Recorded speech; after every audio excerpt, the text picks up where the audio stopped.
وأصحابه ومن والاه ولا حول ولا قوة إلا بالله. رب اشرح لي صدري ويسر لي أمري واحلل عقدة من لساني يفقهوا قولي آمين. قال تعالى: أعوذ بالله من الشيطان الرجيم. سبحانك لا علم لنا إلا ما علمتنا إنك أنت العليم الحكيم. صدق الله العظيم وصدق رسوله الكريم ونحن على ذلك من الشاهدين والحمدلله رب العالمين. Bapak Ibu jamaah salat subuh Musala Anur Gratika Citra Sentosa yang dirahmati Allah Subhanahu wa taala. Puji syukur alhamdulillah kita panjatkan kepada Allah atas karunia-Nya, nikmat-Nya, sehingga kita bisa bersama-sama melaksanakan salat subuh secara berjamaah di Musala Anur yang kita cintai ini. Salawat dan salam mudah-mudahan Allah curahkan untuk baginda Rasulullah sallallahu alaihi wasallam yang kita nantikan syafaatnya kelak di hari kiamat. Bapak Ibu yang dirahmati Allah Subhanahu wa taala, sebelum kita melanjutkan kajian kitab kita Riyadhus Shalihin, mari kita bersama-sama buka kita bersama-sama doa, membaca surat Al-Fatihah dan doa sebelum belajar. Biridhillah wa li syafaati Rasulillah sallallahu alaihi wasallam. Al-Fatihah. A'udzu billahi minasy syaithanir rajim. Bismillahirrahmanirrahim. Alhamdulillahi rabbil alamin arrahmanir rahim maliki yaumiddin. Iyyaka na'budu wa iyyaka nasta'in. Ihdinas siratal mustaqim. Siratal ladzina an'amta 'alaihim ghairil maghdubi 'alaihim waladdallin. Amin. Raditu billahi rabban wa bil islami dinan wa bi Muhammadin nabiyyan wa rasulan. Rabbi zidni ilman warzuqni fahma. Rabbi shrah li sadri wa yassir li amri wahlul 'uqdatam min lisani yafqahu qawli. Amin. A'udzu billahi minasyaitonir rajim. Bismillahirrahmanirrahim. Kita melanjutkan ngajinya, yaitu bab ketiga tentang kewajiban bersuci dengan menggunakan air. Bapak Ibu yang dirahmati Allah Subhanahu wa taala, kemarin kita sudah bahas bersama-sama tentang bersuci, di antaranya adalah wudu, ya, wudu, terus syarat-syarat wudu, dan sekarang kewajiban bersuci dengan menggunakan air. Bersuci ini tidak hanya sekedar wudu, yakni bersuci dari hadas kecil, bersuci dari najis, bersuci dari hadas besar. Dasar tentang kewajiban bersuci dengan menggunakan air ini yaitu dalam firman Allah Subhanahu wa taala surat Al-Anfal ayat yang ke-11. Wa yunazzilu 'alaikum minas sama'i ma'an lidhahirakum bi. Wa yunazzilu 'alaikum, dan Allah telah menurunkan atas kalian minas sama'i, yaitu air dari langit, ma'an berupa air, lidhahirakum untuk mensucikan kalian bihi dengan air tersebut. Jadi Allah menurunkan air dari atas langit agar air itu digunakan untuk mensucikan. Dan firman Allah Subhanahu wa taala dalam surat Al-Maidah ayat 6, "Falam tajidu ma'an fatayammamu sha'idan thayyiban." Lalu kamu tidak mendapatkan air, maka bertayamumlah dengan debu yang baik. Bapak Ibu yang dirahmati Allah Subhanahu wa taala, dalam hal ini para ulama sepakat bahwa substansi air itu suci dan dapat mensucikan yang lain. Itu air mutlak. tohir wa mutahhirun. Suci, air itu suci dan mensucikan pada yang lain kecuali air laut. Nah ini namun dalam hal air laut ini terjadi perbedaan pendapat yang cukup tajam pada masa awal Islam. Menurut pendapat yang kontroversial, fungsi air laut sebenarnya sudah disanggah. Sebab yang dimaksud dengan air tentu mencakup air laut. Ya. Selain itu terdapat sebuah hadis yang diriwayatkan oleh Imam Malik dengan status air laut itu wal tahuru ma'uhu wal hillu maitatuhu. Air laut itu tahur, suci airnya dan bisa mensucikan dan halal angkanya. Jadi ketika ada perbedaan, ada yang menganggap bahwa air itu ya air semua mencakup air minum, air teh, es teh, air kelapa, ya, air laut diantaranya. Nah, dalam hal ini ada yang mengatakan bahwa air laut itu tidak boleh untuk bersuci. Nah, padahal pernah ada seorang sahabat yang mendengar bahwa Rasulullah SAW menyampaikan buat tahuru ma'u wal hillu maitatuhu. Air laut itu suci, tahur. Ya, tahur masuk tahur mutahhir. Nah, maksudnya suci mensucikan atau tidak. Nah, kalau ini disambung bahwa air ikan ya, apa yang ada di dalam laut itu bangkainya halal. Nah, maka di sini dijelaskan bahwa air laut itu suci dan bangkai, maksudnya bangkainya bangkai binatang laut, yakni ikan dan sebagainya itu halal. Sekalipun kesahihan hadis ini diperdebatkan, namun syariat menguatkannya. Jadi pendapat Imam Malik ini bahwa air laut itu suci juga mensucikan, ini juga sangat kuat. Para ulama juga sepakat bahwa segala sesuatu yang dapat berubah dan bisanya tidak bisa lepas daripadanya. Ia tidak menghapus statusnya yang suci dan dapat mensucikan. Nah, ini disebut dengan air mutlak. Jadi kita sudah tidak perlu memperdebatkan kesucian air laut. Jadi pada dasarnya air itu suci dan mensucikan. Nah, ini para ulama insya Allah sepakat. Para ulama ahli fikih bersepakat bahwa air yang rasa, warna, dan baunya telah berubah karena suatu benda yang najis tidak bisa digunakan untuk bersuci atau berwudu.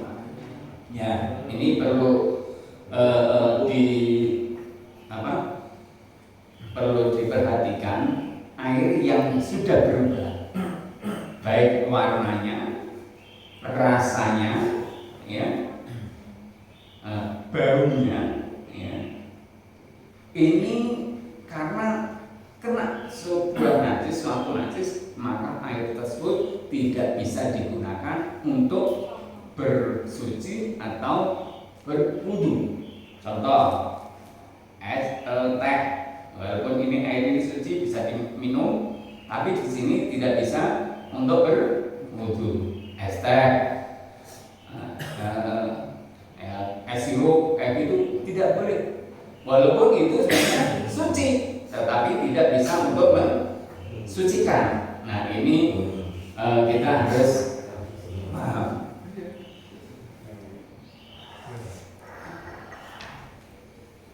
Ada beberapa masalah yang mendasar yang diperdebatkan oleh para ulama sebagai masalah yang sangat penting. Ini yang pertama adalah air yang bercampur dengan benda najis. Air yang bercampur dengan benda najis. Ini ada beberapa pendapat. Terjadi perbedaan pendapat di kalangan para ulama ahli fikih soal air yang bercampur dengan benda najis, tetapi tidak merubah salah satu sifatnya. Ya, jadi air itu bagaimana? bisa digunakan untuk bersuci atau berwudu atau karena air tersebut sudah tercampur dengan benda najis. Menurut sebagian mereka air tersebut baik banyak maupun sedikit hukumnya tetap suci, ya. Banyaknya seberapa, sedikitnya seberapa. Pendapat ini dikutip dari beberapa versi pendapat Imam Malik dan ulama-ulama dari mazhab Zahiri, ya. Sebagian mereka membedakan antara air yang sedikit dan air yang banyak. Menurut mereka, kalau air hanya sedikit maka menjadi mutanajis. Mutanajis itu ya air tersebut kena najis, dan air sedikit yang kena najis tadi tidak bisa digunakan untuk bersuci dan tidak bisa digunakan untuk berwudu. Nah, begitu pula sebaliknya. Nah, sebaliknya gimana? Kalau air itu banyak, walaupun kena najis dan tidak sampai merubah sifat, merubah warna, tidak merubah aroma, tidak merubah rasa, maka air tersebut masih bisa digunakan untuk bersuci dan untuk berwudu. Nah, ini menjadi pedoman kita. Ya, air yang sedikit seberapa, air yang banyak seberapa. Kalau menurut ulama, air yang banyak itu ya kemarin sudah pernah saya sampaikan, itu kurang lebih sekitar ukuran baknya yaitu 1 dirok, ya, dirok panjang, lebar, tinggi, ya, itu kapasitasnya sekitar 500 liter, ya, sekitar 500 liter. Kalau kurang dari itu, ketika air tersebut kena najis, maka tidak bisa digunakan untuk berwudu atau bersuci. Tapi kalau lebih dari itu, maksudnya lebih dari 500 liter, bisa digunakan. Namun ya ketika air lebih dari 500 liter tapi di situ ada bangkainya bangkai kambing, nah itu ya akan merubah baunya, ya, aromanya. Maka di situ air tersebut sudah terkena namanya air muta najis, air kena najis. Jadi tidak bisa digunakan untuk berwudu maupun bersuci. Bapak Ibu yang dirahmati Allah Subhanahu wa taala, ada juga yang disebut dengan ini. Ada ulama yang tidak menentukan ukuran air banyak secara jelas. Mereka hanya mengatakan najis itu dapat merusak air yang hanya sedikit, ya, tidak ditentukan ukurannya berapa liternya kayak gitu. Sekalipun tidak ada salah satu sifatnya yang berubah. Demikian pendapat Imam Malik. Yang pendapat seperti itu adalah Imam Malik. Juga dikutip darinya, air tersebut hukumnya makruh. Dengan demikian ada 3 pendapat Imam Malik tentang air yang sedikit. Pertama, najis dapat merusaknya. Yang kedua, najis tidak bisa mengubah salah satu sifatnya. 3, hukum air tersebut makruh digunakan. Jadi menurut Imam Malik ini masih belum menentukan keputusan yang pasti, ya, karena masih sifatnya lentur, ya. Najis dapat merusaknya, itu jelas. Terus najis tidak dapat merusaknya kecuali air yang sampai bisa mengubah salah satu sifatnya. Ya, tadi saya sampaikan bahwa najis itu bisa mengubah, kayak tadi sifat mungkin baunya sudah ini. Kalau tidak bau bagaimana? Mungkin bangkai tikus kecil baru cemplung, tapi itu sampai tidak sampai merubah sifatnya, itu bagaimana? Dan Imam Malik juga mengatakan bahwa hukum air tersebut makruh digunakan. Nah ini masih belum ada keputusan yang pasti. Ini berdasarkan akar permasalahan pendapat para ulama dalam masalah ini ialah kesan adanya pertentangan beberapa hadis yang terkait tentang air ini. yakni Nabi SAW, apabila salah satu di antara kamu bangun dari tidur, maka sebelum wudhu falyaghsil yadahu. Itu saat pertama disampaikan ya bahasan kita. Ketika bangun tidur, kita jangan langsung memasukkan tangan ini ke dalam air yang akan kita gunakan untuk wudhu. Namun sebelumnya kita cuci terlebih dahulu, karena tidak tahu aina batat yada, di mana tangan ini bermalam. Tadi malam itu posisinya di mana nggak tahu. Maka dari itu Nabi menyarankan ketika bangun tidur jangan langsung berwudu, tapi bersihkan, cuci dulu, ya cuci dulu tanganmu. Nah seperti itu. Secara lahiriah dari hadis ini dapat dipahami bahwa benda najis yang sedikit dapat membuat najis air yang sedikit. Ya, karena airnya sedikit, terkena najis sedikit pun itu sudah menjadi air mutanajis. Begitu pula dengan hadis Abu Hurairah yang mengatakan bahwa Nabi SAW pernah bersabda, la yabullanna ahadukum fil ma'id ini summa yaghtasil fihi. Jangan sungguh janganlah salah satu di antara kalian buang air kecil di dalam air yang diam, yang tenang. Kemudian ia mandi di sana. Ya, maka dari itu biasanya kalau dulu waktu saya kecil di orang kampung mandinya di Blumbangan gitu, ya Blumbangannya kalau kecil musim kemarau, ya di situ ada orang nyuci, ada orang buang air kecil di air tersebut kemudian dipakai mandi. Nah ini biasa terjadi di daerah pinggir jalan ya di sana ya, Pantura itu kan ada air kecil sampai airnya berubah menjadi hijau. Ya. Nah ini masih tetap digunakan untuk segala macam. Di situ ada mandi, nyuci, gosok gigi. Ya. Ini padahal sifatnya ada perubahan. Ya. Air kan aslinya bening, berubah menjadi hijau. Ya, hijau. Nah, ini kok masih digunakan? Ini karena darurat. Nah, ini bagaimana? Nah, ini harusnya dari ulamanya menyampaikan, dari kiainya menyampaikan, dari pemerintah juga harus memberi solusi. Kalau sudah ada masukan bahwa air ini sudah berubah sifatnya, nah ini harus ada solusi dari pemerintah mungkin.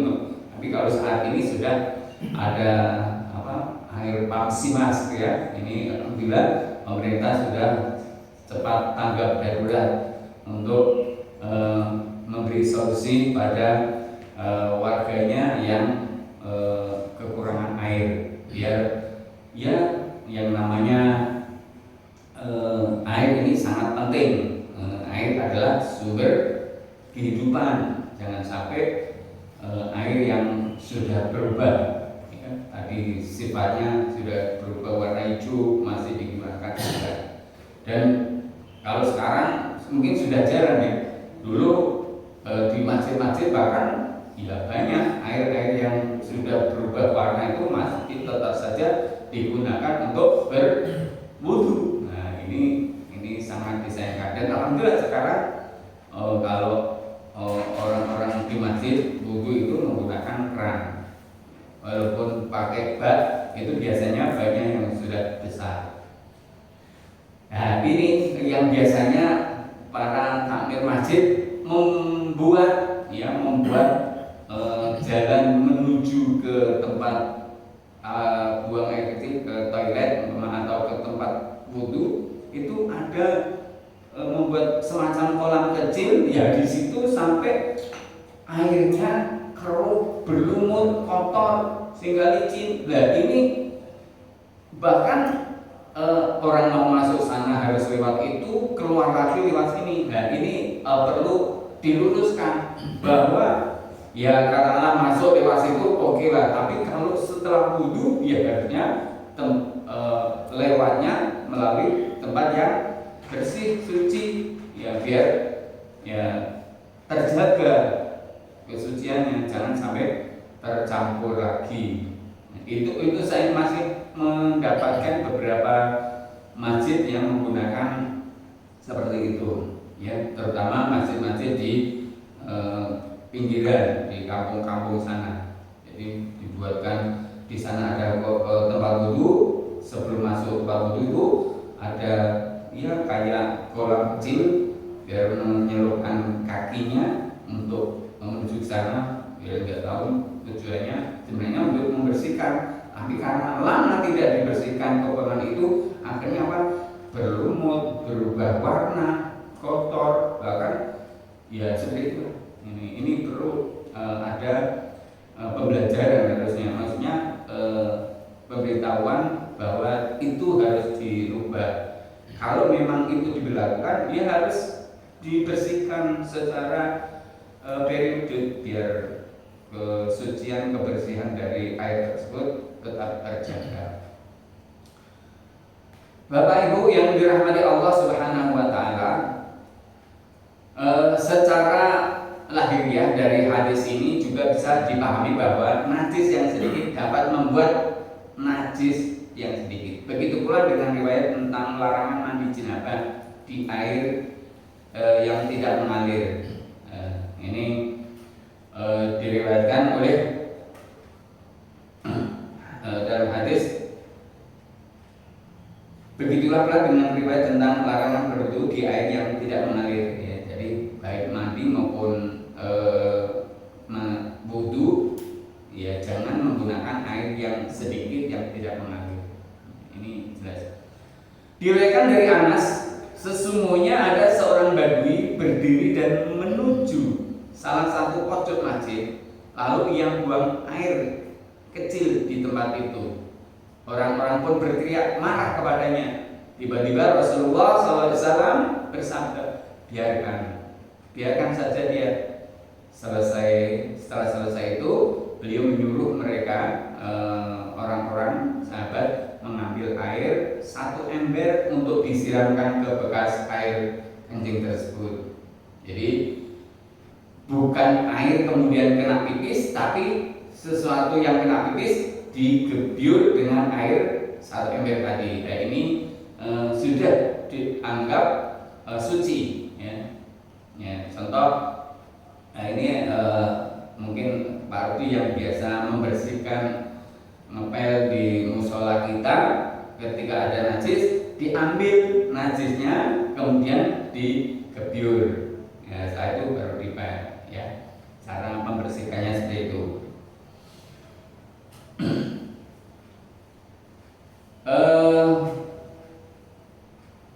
Bapak Ibu yang dirahmati Allah Subhanahu wa taala, dalam bab yang lain, air yang sudah bercampur dengan minyak zafaron atau dengan benda atau zat lain yang suci.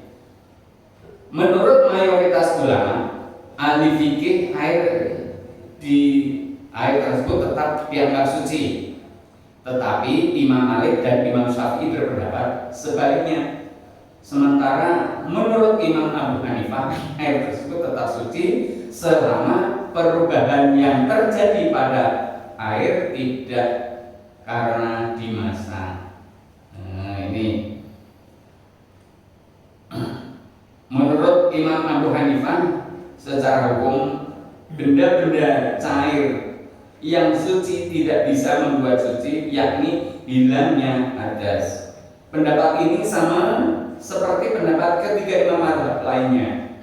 Lalu apakah ia bisa membuat suci secara hakiki, dalam arti bisa menghilangkan najis dari pakaian dan badan?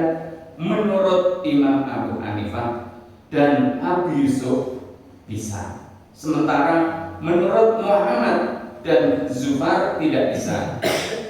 Ini ada perbedaan pendapat juga tentang air yang bercampur minyak za'faron dan benda yang lainnya. Menurut mayoritas pangkal perbedaan tentang hal tersebut ya disebabkan ketidakjelasan tentang yang dimaksud dengan air mutlak. Apakah air yang sudah tercampur dengan za'faron masuk dalam kriteria air mutlak? Para ulama ahli fikih yang menolak air seperti itu disebut sebagai air mutlak, melainkan air muqayyad karena sudah bercampur dengan benda lain. Jadi air yang masih benar-benar air dan air yang sudah bercampur. Contoh, teh ini sudah bercampur dengan gula dan teh. Ini suci, tapi tidak bisa untuk mensucikan. Para ulama ahli fikih juga menolak air seperti ini disebut sebagai air mutlak, melainkan air muqayyad, ya betul. Tidak memperbolehkan untuk menggunakan air tersebut untuk berwudu. Ya, ini jangan digunakan untuk berwudu walaupun kita tidak menemukan air. Loh Pak, kalau tidak menemukan air, gimana solusinya saat kita junub untuk janabah? Ya, menggunakan debu sebagai pengganti dari tayamum. Ya, mau sholat nggak ada air, tapi memang benar-benar kita sudah berupaya untuk mencari air. Kalau pas di musola Anur sumurnya mati, tidak ada air, kita mau musola langsung tayamum. Ya jangan dulu, kita berupaya mencari air dulu. Ya di Masjid As-Sofat masih ada, di masjid ini masih ada. Ya kita berupaya untuk mencari air untuk berwudu dulu, jangan langsung tayamum aja. Ini tidak bisa seperti itu ya. Karena yang boleh digunakan untuk wudu hanya air mutlak, sementara para ulama ahli fikih yang berpendapat air yang sudah bercampur tersebut masih tetap disebut sebagai air mutlak, memperbolehkannya untuk digunakan wudu. Ini sebagai ulama. Tapi kalau airnya itu tidak sampai itu berubah baik sifat, warna ataupun aromanya. Tapi kalau es teh itu kan ya tidak bisa digunakan untuk berwudu lagi. Dengan demikian pula dengan air yang diperas dari tumbuh-tumbuhan. Ya ini apa ada air yang diperas dari tumbuh-tumbuhan? Tapi ada beberapa keterangan dalam kitab Syamban yang membolehkan mandi Jumat dengan menggunakan air mawar. Ya ini karena apa?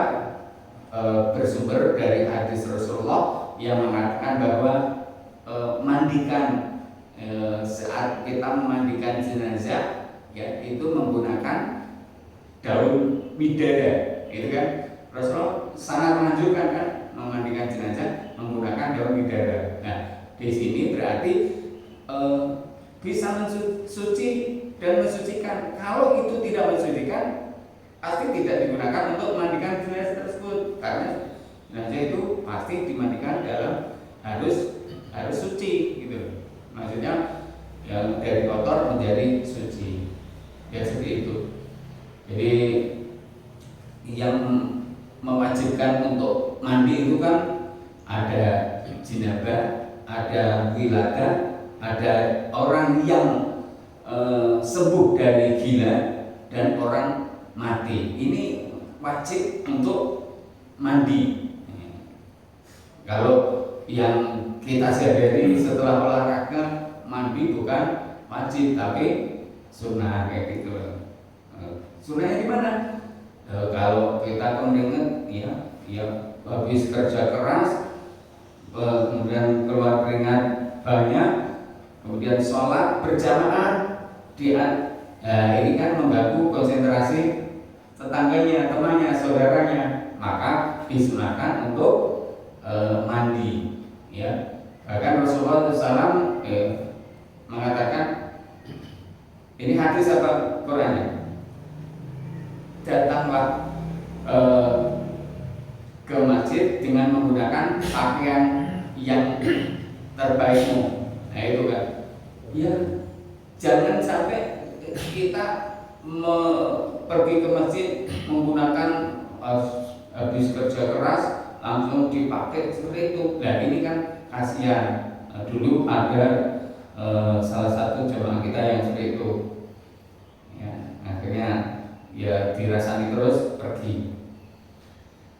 Nah ini kita harus menjaga. Bahkan tidak hanya itu, Rasulullah juga melarang ya ketika seseorang setelah makan apa, makan bawang, jengkol kayak gitu, itu jangan jamaah karena mengganggu konsentrasi yang lain. Nah, seperti ini, ya, itu di antaranya seperti itu. Jadi silakan makan jengkol, silakan makan bawang, tapi habis itu ya jangan langsung pergi ke masjid untuk salat jamaah. Ya, mungkin setelah beberapa menghilangkan aromanya kayak gitu.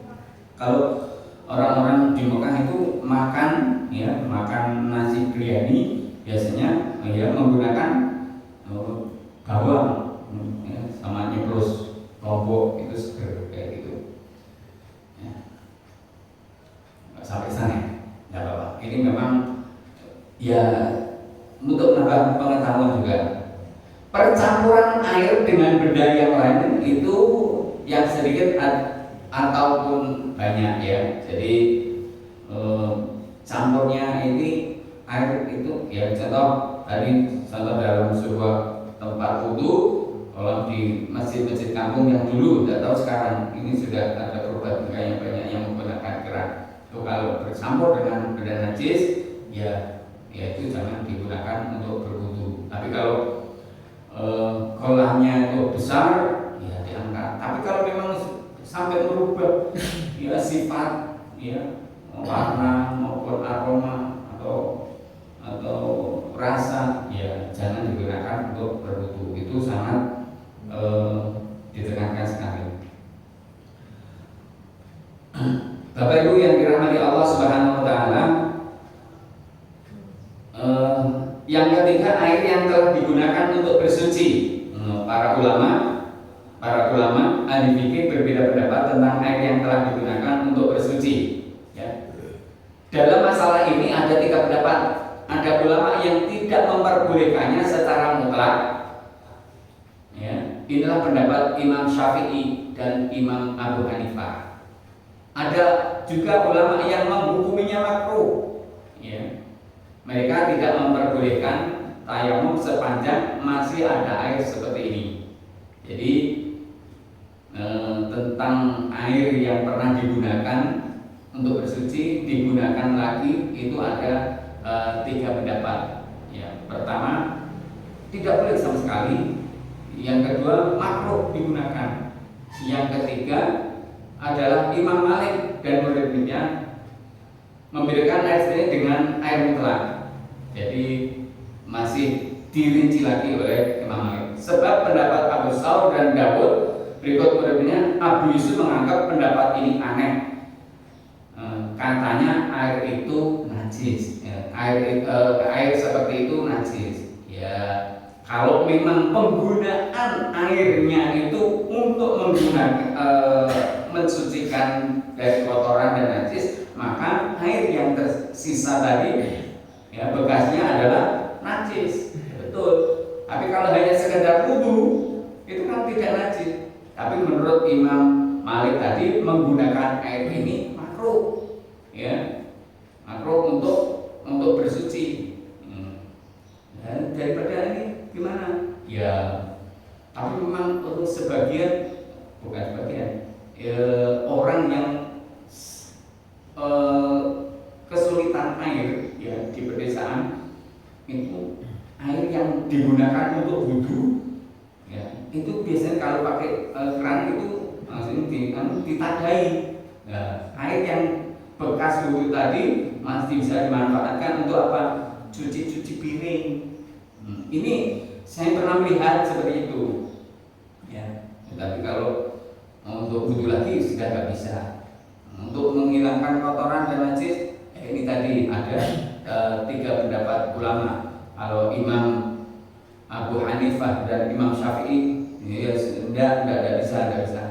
Karena itu dalam hal ini adalah air mustakmal, air yang pernah dipakai untuk bersuci atau menghilangkan kotoran tadi, air mustakmal yang pernah dipakai. Kalau Imam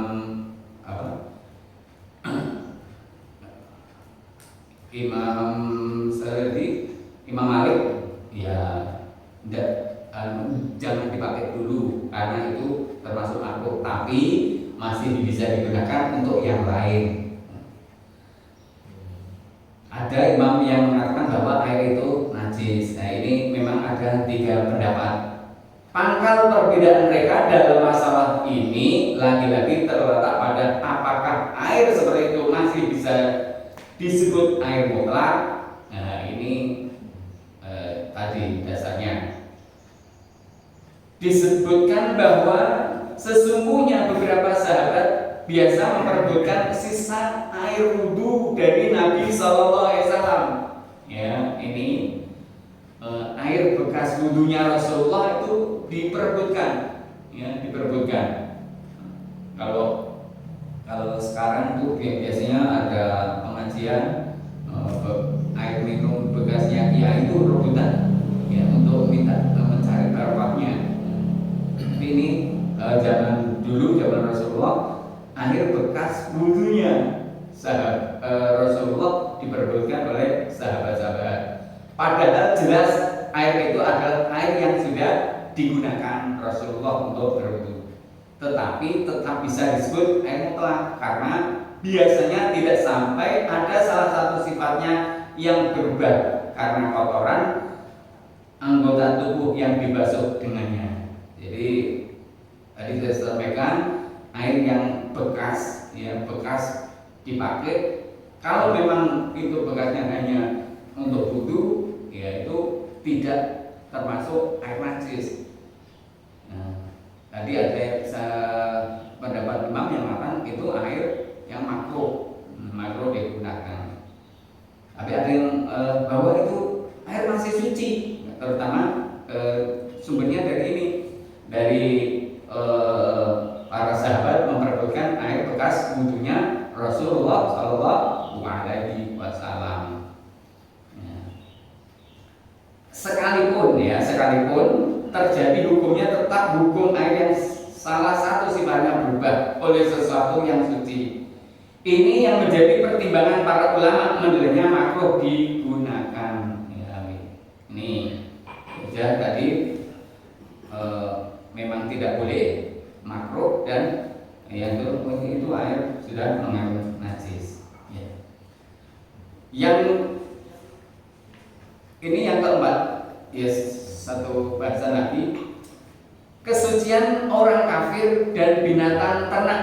Ya, Bapak Ibu yang dirahmati Allah Subhanahu Wa Taala, para ulama ahli fikih sepakat atas kesucian tawanan-tawanan kaum muslimin dan binatang ternak. Tetapi mereka berselisih pendapat dengan tajam sekali hal ini. Di antara mereka berpendapat setiap binatang itu suci. Yang lain mengecualikan binatang babi saja yang najis. Kedua pendapat ini diriwayatkan dari Imam Malik. Yang lain mengecualikan babi dan anjing. Inilah pendapat Imam Syafi'i. Yang lain mengecualikan binatang buas secara umum. Inilah pendapat Ibnul Qasim. Dan yang lain lagi berpendapat bahwa hukum sisa minum binatang itu tergantung pada dagingnya. Jika dagingnya haram, maka sisa minumnya najis. Jika dagingnya makruh, maka sisa minumnya makruh. Dan jika dagingnya mubah, maka sisa minumnya suci. Nah, ini ada beberapa pendapat. Kalau kita di rumah ada tempat, ya, ada tempat mungkin gelas atau mangkok, di situ ada binatang yang minum. Nah, binatang apa? Contoh, kalau kucing, kucing itu termasuk apa? Najis apa enggak? Enggak kan? Ya, maka di sini ya ini adalah kita makruh untuk menggunakan. Tapi kalau di situ binatangnya ayam, ayam liar, biasa makan nongkrong di sana sini, walaupun dagingnya halal, tapi ayam itu liar, biasa makan di sana sini, dan mungkin paruh dari ayam itu mengenai benda-benda najis, kan makan kotoran juga itu ayam.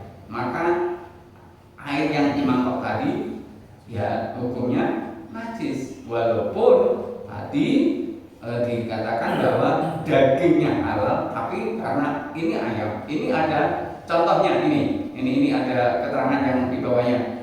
Ada yang mengatakan air bekas minuman orang musyrik adalah najis. Menurut pendapat lain hanya makruh jika orang musyrik itu suka minum khamr. Inilah pendapat Ibnu Qasim. Begitu pula hukum air bekas minum semua binatang yang biasanya tidak bisa dijaga dari benda-benda najis. Nah, ini kan ayam tadi contohnya, ayam atau unta atau anjing yang lepas untuk mencari makanan sendiri. Ayam itu kalau liar makannya sembarang, maka ini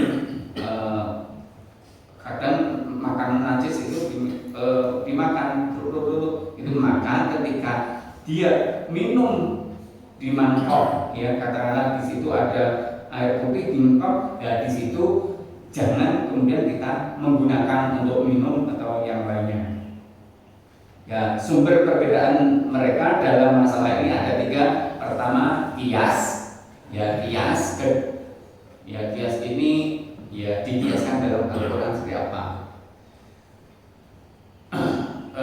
Kemudian hadis Rasulullah, dan ketiga adalah fatwa dari sahabat. Ya, ini memang ada beberapa perbedaan pendapat. Jadi sisa minum orang yang suka mabuk-mabukan, minum khamr itu ya jangan diminum.